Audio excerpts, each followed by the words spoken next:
data is going to be the next, gold rush, if you will. Institutions that understand how to extract value quicker and build differentiation as a result of that are the ones that are going to have a differentiated position in the market moving forward. So for us, that's going to be the focus moving forward, is the enablement of that differentiation and value creation for the firms, steeped in the ability to bring data, analytics, machine learning, advanced machine learning capabilities, and integrating that with AI platforms, including our Generative platform, so that depending on where the value might be more weighted for a particular firm, Generative AI will play a very different role for wealth management and asset management. Artificial intelligence and advanced machine learning will play a very different role for systematic traders and for prop firms. Depending on where you are in the market structure, you will see differentiated values.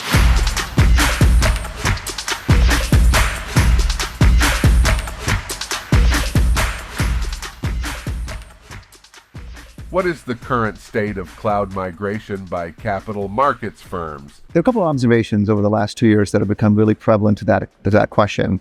One is we've noticed that the volume of activity in the markets, be it trade, be it analysis, be it management of risk, volumes have gone up quite dramatically. The second thing we've kind of had an observation around was the variety of information that is being brought to light as a result of that. New financial instruments, new asset classes, traditional finance, alternate finance, those have also had a step function change, especially in the last 24 to 36 months. Those two things have led to a couple of interesting problem statements. One, there needs to be better transparency and management of risk at scale. And there needs to be a better investment research and research capability for these firms than to operate and differentiate. Those are actually the two key ingredients that we find our technology platforms well positioned to help differentiate within. So when you ask the question, where are we at in the state of capital markets, particularly when it comes to investment research, quantitative research, performance computing, these type of categories and migrations related to those, we've seen a step function change. Where we're headed next, interestingly enough, is to now go past that and past the world of post-trade and start delivering some value and differentiation as we think about trade execution and trade flow. And that's why you've seen some of the partnerships that we've made with venues, with data providers, global market players, asset and wealth. So that's kind of been the journey over the last 24, 36 months. What is Google Cloud's strategy when working with firms in the capital markets and digital asset space? For markets to exist and function efficiently, there are a couple of things that need to be true. One, they have to be highly resilient. They have to be highly scalable, number two, and they have to do those two things in a cost economical way. Every market has different nuances that they have to solve for. Some are very fast moving, and so you have to solve for fair and equal access, low latency, and these type of characteristics. Others are far more complex markets that are slower moving, more data heavy type of markets. So for us, the interesting part of the strategy now is to understand different parts of the market structure, and then leverage our assets to enable those participants, venues, or providers of liquidity to operate more efficiently in those markets and differentiate as a result of that. So we're tuning all of our assets, be it infrastructure, be it our data analytics, machine learning platforms, or at the very top of the funnel, our differentiated capabilities in generative AI and application development, for tuning that full environment to then service these different constituents in the market.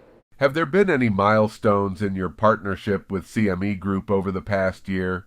Yeah, Terry Duffy actually mentioned a few in his last interview on this topic.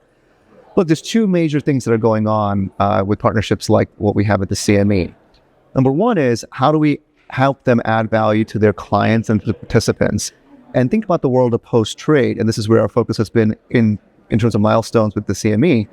When we think about settlement, clearing, post-trade processing, there's an incredible amount of efficiency that can be gained when those systems are tightly integrated and then distributed for their clients to derive value from. So out of the estate of 400 plus applications that are at the CME, we've moved a non-trivial amount of those applications already to the cloud and are running at production scale. In fact, now they're launching new services. In fact, I've seen their announcement with the FedRAMP API, where they're leveraging now our distribution and analytic capabilities to bring new services out to market and to their clients. Moving forward, as we complete that journey, we're now going to start focusing on one of the things that need to be true for efficient, fair markets, core markets, to be enabled with cloud technologies. And that's where you're going to see us talk a little bit more about the principles of low latency, deterministic networking, fair and equal access capabilities at scale. And we're inventing those technologies to solve those type of problems. What role will generative AI play in capital markets in the short and long term? There's two ways I think the world is looking at generative AI in the world of capital markets. There is efficiencies that want to be gained, and then what we call knowledge scaling that are looking to be gained. On the efficiency side, you're going to hear words like productivity, development of code.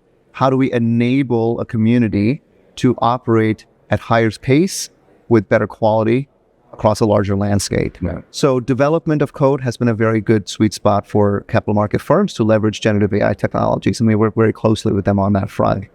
On the knowledge scaling side, it's been really interesting because if you take a look at the level of information in the mediums of information that's generated, news in multiple languages across multiple formats, filings that come out either in digital or in paper format, information that is delivered in tables and charts, it's multimodal. Earnings reports, voice, text, right?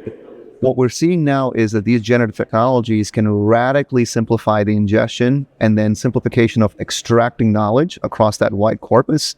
And that's driving a lot of the behavior, what we call knowledge scaling for these capital market firms. The end point of where some people have talked about alpha generation or decisioning, I think that remains a stronghold for advanced machine learning and traditional techniques versus using large language models for that purpose. So the thing I would leave you with is, efficiencies and knowledge scaling seem to be the sweet spots for these LLM-based technologies. And we shouldn't think about LLM technologies as a or function. It's an and function. It's using machine learning and traditional AI techniques and LLM technology to go deliver value in these firms versus an or function. How is Google Cloud helping financial institutions adapt to AI technologies safely and responsibly? Core principle for us.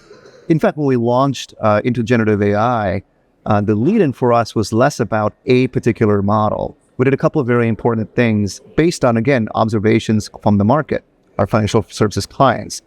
Number one, we wanted to create it as a platform where surely we would like everyone to see value in our first-party models, but we wanted to remain an open environment to third-party models and open source capabilities as well. So you saw us partner with those environments, like the partnership with Hugging Face or the partnership that we did with Anthropic and a few others. So the idea was first give optionality, make sure this is in a locked-in environment. That was step number one. Step number two was very quickly we understood that these models are likely going to be used for things that require accuracy and factuality. So we created a common set of services on that platform, like grounding as a service, which is this notion that says, take your model and now allow it to have an understanding of the world, surely, but also have an understanding of your context and your domain. And do so in a way, number three pillar, in a secure and protected manner, where these two worlds don't collide. You don't want your IP and your knowledge to be impacting, somebody else. And even within firms, an asset management firm and a securities institution, there's a good reason why those walls exist. So we created these technologies at a platform level to enable, again, an open environment, number one. Number two, an environment that can then allow you to bring your knowledge to the table and join that with the knowledge of the world, and do so in a way that's secure and protects your IP. So those are the ways that we kind of worked with the firms to ensure that these technologies could be adopted in, again, those two major functions, efficiency and then, of course, knowledge scaling. How do you see financial services evolving with technology? When you take a look at either the retail space or the institutional space, there's one common ingredient.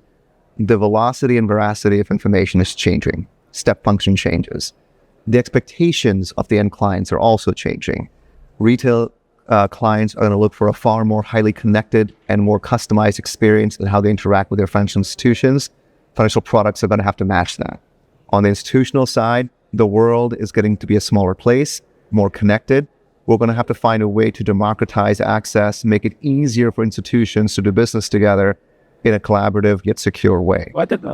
So when I see 5 years out, what I see is technology providers and capability providers such as us having a much more collaborative and co-development role with financial institutions to go create this interconnected marketplace for institutions to work together. So I think this big step function change is coming now in the way that we interact with financial products, in the way that we expect value to come from these financial products. And these technology innovations are going to play a heavy role in that.